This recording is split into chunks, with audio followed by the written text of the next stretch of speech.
आप देख रहे हैं एशिया टाइम्स। मैं हूं सरफराज बस्तवी, लेकर हाजिर हूं आपके लिए एक ख़ास गुफ्तगू, एक ख़ास इंटरव्यू, जिसमें हमने बात की है एक एक्स जज से, जिन्होंने ये बताया है कि हिंदुस्तान के अवाम को इस वक्त किन किन शहरी हुकूक़ से एक तरह से के चैलेंजों का सामना है, और हिंदुस्तानी अवाम को अपने शहरी हुकूक़ को बचाने के लिए क्या कुछ करने की ज़रूरत है। कौन कौन से अदारे ऐसे हैं जो हिंदुस्तानी अवाम के शहरी हुकूक़ के तहफ़्फ़ुज़ के लिए काम कर रहे हैं, कौन से ऐसे अफराद हैं, कौन से ऐसे ग्रुप हैं जो काम कर रहे हैं। और जब ऐसे कोई मामलात आपके सामने, आपके आसपास के लोगों के सामने, आपके मोहल्ले में, आपके पड़ोस में, आपके गांव में अगर होते हैं, तो आप उनसे किस तरह से निपटेंगे। पुलिस गैर कानूनी तौर पर आपको परेशान करती है तो आप क्या करेंगे, आप किसे रुजू करेंगे। इन तमाम बातों पर चर्चा हमने की है। ख़ास तौर से पुलिस का जो रोल है हिंदुस्तानी कानून में, उसकी चर्चा की है। इसके अलावा हमने उन तमाम इश्यूज़ को भी रेज़ किया है, उनसे सवाल किया है कि आप ये बताएं कि इस वक्त हिंदुस्तान के जो शहरी हैं उन्हें किन किन चैलेंजों का सामना है, ख़ास तौर से जो ह्यूमन राइट के इश्यूज़ हैं उनको हवाले से, और जो इज़हार राय की जो आज़ादी है। कुछ लोगों को तो इज़हार राय की आज़ादी आप देख रहे हैं कि किस तरह से हासिल है, वो कुछ भी बोल करके अपने घरों में बैठे हुए हैं। और कुछ लोग ऐसे लोगों के, झूठे लोगों के जो प्रोपेगेंडे हैं, उनको अगर बेनकाब करते हैं, उनको मंजर-आम पर लाते हैं, तो उन्हें जेल की सलाखों के पीछे डाल दिया जाता है और बहुत सारे केस में उन्हें इन्वॉल्व कर दिया जाता है। और मीडिया इस वक्त हिंदुस्तान का पूरी तौर पर चुप है, ख़ास तौर से उन मामलात को लेकर जिनमें हुकूमत की कहीं ना कहीं कोई सरपरस्ती हासिल हो, तो ऐसे मामलात में वो पूरी तौर पर चुप नज़र आता है। पुलिस का काम है कि वो कानून के नफाज करने में हुकूमत की मदद करे, लेकिन वो एक तरह से कानून तोड़ने वाली एजेंसी बन गई है। और कानून तोड़ करके आपने देखा कि किस तरह से रातों रात किसी के घर पे बुलडोज़र चला दिया जाता है। तो ऐसे हालात में, ऐसे मुश्किल हालात में जब पूरा शहरी घिर जाए, तो एक शहरी को क्या करना चाहिए। इन तमाम बातों को जानने के लिए हमने बात की है डॉक्टर आनंद वरदान से। आप एक्स जज रहे हैं, आजकल हिंदुस्तान भर में एक बड़ी मुहिम चला रहे हैं, ख़ासतौर से शहरियों को अपडेट कर रहे हैं, एम्पावर कर रहे हैं, बेदार कर रहे हैं, ताकि वो अपने शहरी हुकूक़ को लेकर के आगे आएँ और लड़ाई लड़ें। और जो डेमोक्रेटिक राइट हिंदुस्तान के आइन में, कानून में हिंदुस्तानी शहरियों को हासिल है अपने हुकूक़ के तहफ़्फ़ुज़ के लिए, उसके लिए काम करें। तो आइए चलते हैं डॉक्टर आनंद वरदान के पास। यूपी के अंदर जो बुलडोज़र चल रहा है, गवर्नमेंट अपनी मनमानी करते हुए जिस काम कर रही है, that is a clear violation of the human rights. आप पुलिस की बात कर रहे हैं, एडमिनिस्ट्रेशन की बात करते हैं, पर लेकिन जिस प्रकार का जो प्रशासन जो वायलेशन कर रहा है मानव अधिकारों के हनन का, उस पर मीडिया ने भी गौर नहीं किया। हमने राष्ट्रीय मानवाधिकार कमेटी इस पर खुद इनिशिएटिव ले रही है और हमने नेशनल ह्यूमन राइट कमीशन के अंदर एक रिट पिटीशन फाइल की है। हमारे कार्यकर्ता अभिजात और न्यूटन ने इस पर दायर किया है और राष्ट्रीय मानवाधिकार आयोग ने इस पर इनिशिएटिव लेते हुए इस केस को संज्ञान लिया और यूपी की गवर्नमेंट को इस पर नोटिस इश्यू किया। ठीक है, मैं आपके नाम के साथ भी आनंद जुड़ा हुआ है, और हाई कोर्ट के एक जज हुआ करते थे जिनके बारे में बड़ा मशहूर है, आनंद नारायण मुल्ला। उन्होंने पुलिस की मुल्ला कौन से हाई कोर्ट से? इलाहाबाद हाई कोर्ट से थे। और उनका एक बड़ा जुमला बड़ा मशहूर है कि वो पुलिस की पूरे सिस्टम को उन्होंने गुंडों का एक तरह से ग्रुप करार दिया था। आपका चूँकि डील करना पुलिस से आप लोगों को सीधा होता है, पुलिस आपके पास केसेस लेकर आती है और वो अपने फ्रेम करके जिस भी तरह से बना करके उसका चार्जशीट लेकर आती है। ऐसे मामलात में क्या एक्सपीरियंस रहा है? देखिए, जो आपने पुलिस की बात की है, पुलिस लॉ फोर्स एजेंसी है। हमारा जो संविधान है उसमें पार्लियामेंट, संसद जो है, संसद प्रणाली जो है नियम कानून बनाती है और लॉ फोर्स एजेंसी उसको लागू करती है। निसंदेह आप ठीक कह रहे हैं कि आज का जो हमारा सिस्टम जो पुलिस प्रशासन का है, उसकी कोई अच्छी छवि नहीं है। आम आदमी जो है आज भी पुलिस के नाम से दहशत में रहता है। रात को किसी के घर में पुलिस पहुंच जाए, एक शरीफ आदमी के घर में पुलिस पहुंच जाए, तो वो उसके आस पड़ोस के लोग हैरान हो जाते हैं कि पुलिस क्यों आई है।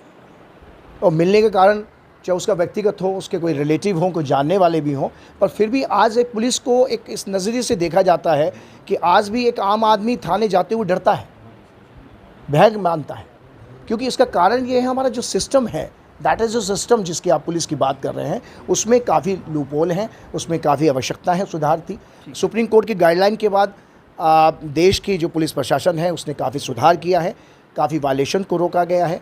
पर लेकिन अभी भी हमें ऐसा लगता है कि इसमें काफ़ी आवश्यकता है और सुधार करने की। ऐसा कोई केस आता है जहां पुलिस के कोई वायलेशन के केसेस होते हो तो आप हमारी नॉलेज में डालें। हम आपको ये विश्वास दिलवाते हैं कि राष्ट्रीय मानवाधिकार कमेटी उस पर तत्काल कार्रवाई करेगी और ये मेरा वादा है कि 24 घंटे के अंदर डीजीपी जो स्टेट के हैं और चीफ सेक्रेटरी हमें आपको उसकी पूरी जानकारी देंगे और उसमें हम एक्शन लेंगे। जिस मुल्क में हम और आप रहते हैं, ये डेमोक्रेटिक मुल्क है, जमहूरी मुल्क है, हम जनता की सरकार है, जनता को अधिकार है कि वो सरकार चुनती है अपने पसंद की और अपने लोगों को बिठाती है, और इस तरह से कोई सरकार जनता के अधिकारों को हनन करती है और उसको पुलिस के ज़रिए ही से पूरे निज़ाम को पुलिस के ज़रिए से कंट्रोल किया जाता है, तो आखिर क्या उम्मीद की जाए?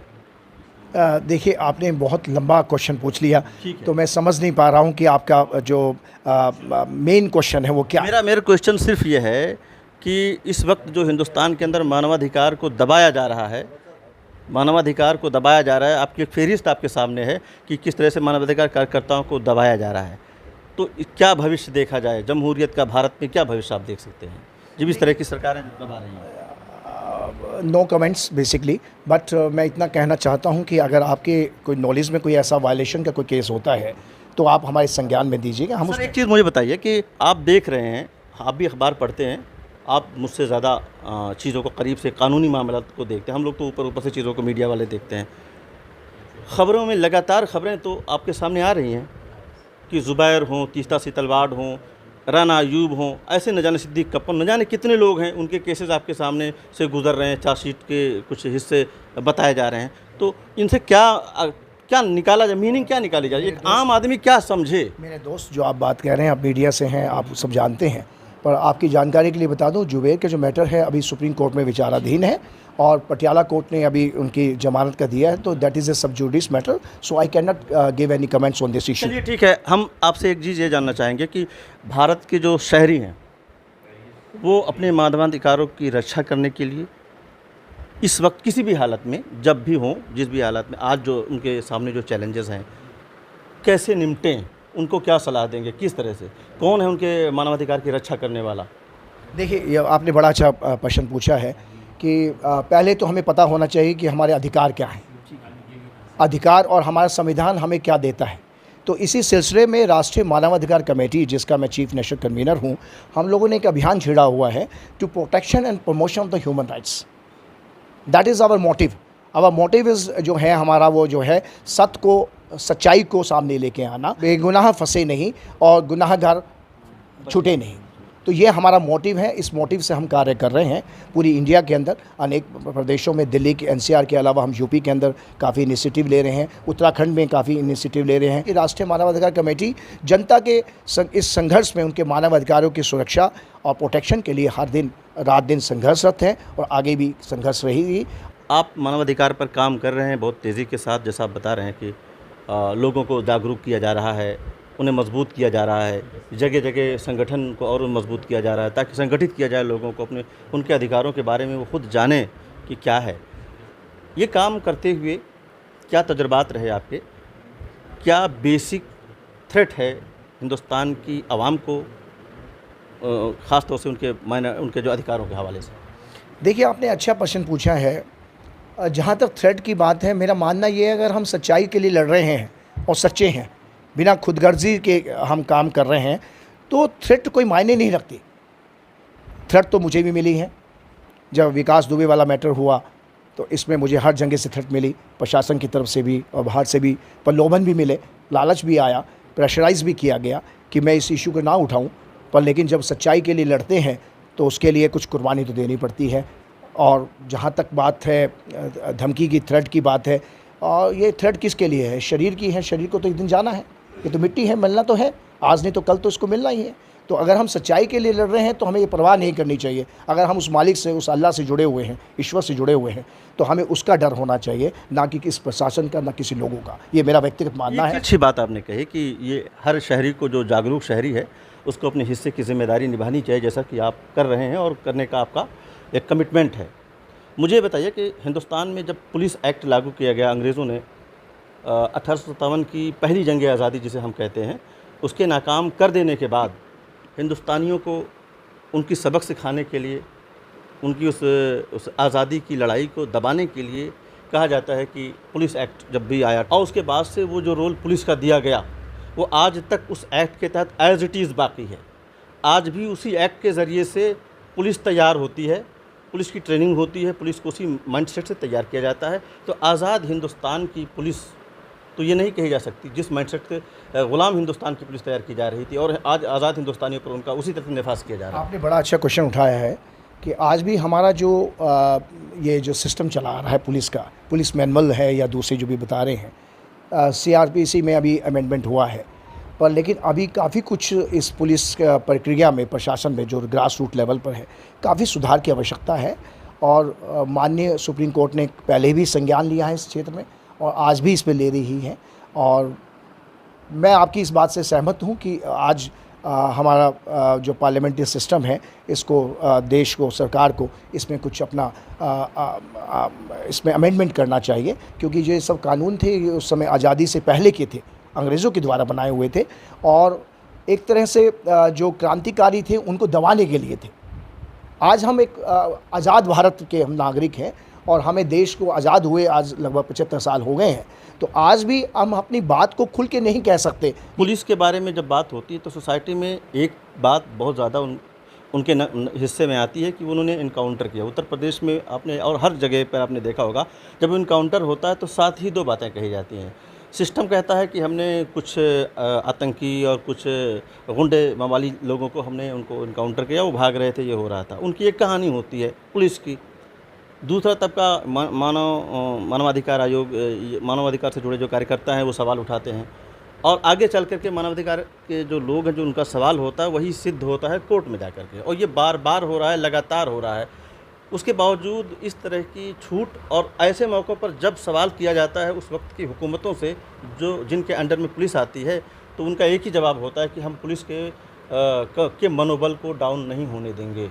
देखिए, आपने ये जो प्रश्न पूछा है एनकाउंटर संबंधित में, आप खुद एक प्रेस से जुड़े हुए हैं, एक सम्मानित पत्रकार हैं, आपने कई केसों में इन्वेस्टिगेशन भी की होगी, तो आपका जो मेरा व्यक्तिगत मानना है और मैं भी इस विचार के पक्ष में हूँ कि हमारी जो न्यायपालिका है बड़ी स्ट्रॉन्ग है। जहाँ सच्चाई होती है, सच्चाई न्यायपालिका उस सच्चाई को दूध का दूध, पानी का पानी कर देती है। और जहाँ फॉल्स एनकाउंटर होते हैं, चाहे देश के किसी कोने में हो, तो जब न्यायपालिका के सामने वो केस आता है तो सच्चाई खुल जाती है, प्रशासन की पोल खुल जाती है। पुलिस जो अपनी थ्योरी बताती है, स्टोरी बताती है, जो फॉल्स थ्योरी है वो उनकी बेपर्दा हो जाती है। तो आज हमारा देश का जो न्यायपालिका है उसको मैं सलाम करता हूँ और सुप्रीम कोर्ट हमारे देश का सबसे बड़ा न्याय का मंदिर है, उसको हम सब लोग सम्मान करते हैं। तो हिंदुस्तान के हर शहरी को सुप्रीम कोर्ट और जो भी अदालतें हैं नीचे से लेकर के ऊपर तक सबका सम्मान होना चाहिए और सबका सम्मान हो भी रहा है। लेकिन एक चीज़ ये बताइए कि जब इस तरह के केसेस आते हैं और पुलिस बेपर्दा होकर के और जज साहब की एक फटकार सुनती है और मुंडी नीचे करके चली जाती है, उसके ख़िलाफ़ कुछ केसेस में तो कार्रवाई होती है, बाद में पुलिस वाले पकड़े भी जाते हैं। अधिकांशतः वो लोग निडर होकर के इनकाउंटर करते रहते हैं, आने वाले दिनों भी कार्रवाई चलती रहती है और शहरी उसको जो हमारे जो सिटीज़न हैं वो भुगतते रहते हैं पुलिस के डर से। बहुत अच्छी बात कही है, यही सच्चाई है और ये हमारी देश की एक विडंबना है कि जो हमारा राजनीतिक सिस्टम है ये प्रशासन पर बड़ा हावी है। इसका यही कारण होता है कि निर्दोष जो है वो बेगुनाह जो है वो पीड़ित होता है, वही इसको उसका परिवार जो है उसको बड़ा पीड़ा को झेलना पड़ता है, मानसिक। एक जिसके उसकी माँ से पूछिए, जिसका बच्चा, जवान बच्चा चला जाता है और पुलिस केवल दिखाती है, एनकाउंटर दिखाती है और बाद में पता चलता है कि वो फेक काउंटर था।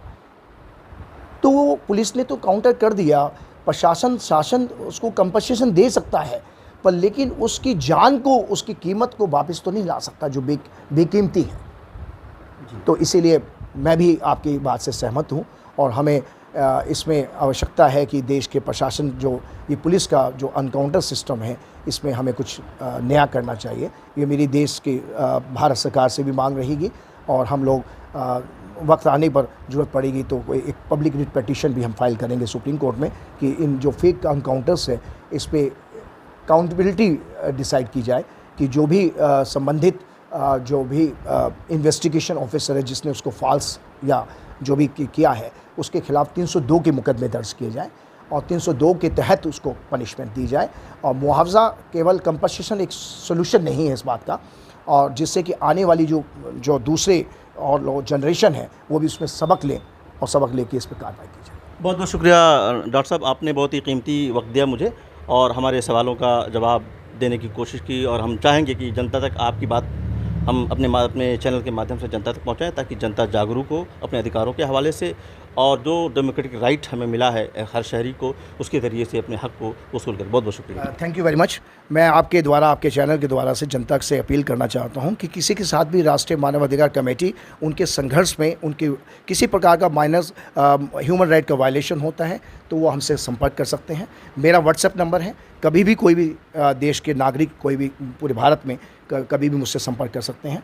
मेरा नंबर जो है आप अपने टीवी चैनल पे उसे फ्लश कर सकते हैं, और कोई भी देश का नागरिक हमसे संपर्क करना चाहेगा जिसकी शर्त ये है कि वो मज़हब से, जाति से, धर्म से, राजनीति से उठकर जो कोई बात करेगा तो हम उसके साथ संघर्ष में खड़े हैं और हमेशा खड़े रहेंगे। अगर ज़रूरत पड़ेगी तो मैं खुद अपने आप एक free of legal advice provide करूँगा। सुप्रीम कोर्ट तक के अंदर हम फाइट लड़ेंगे और हम इसका मैं वादा करता हूँ। बहुत बहुत शुक्रिया सर, थैंक यू।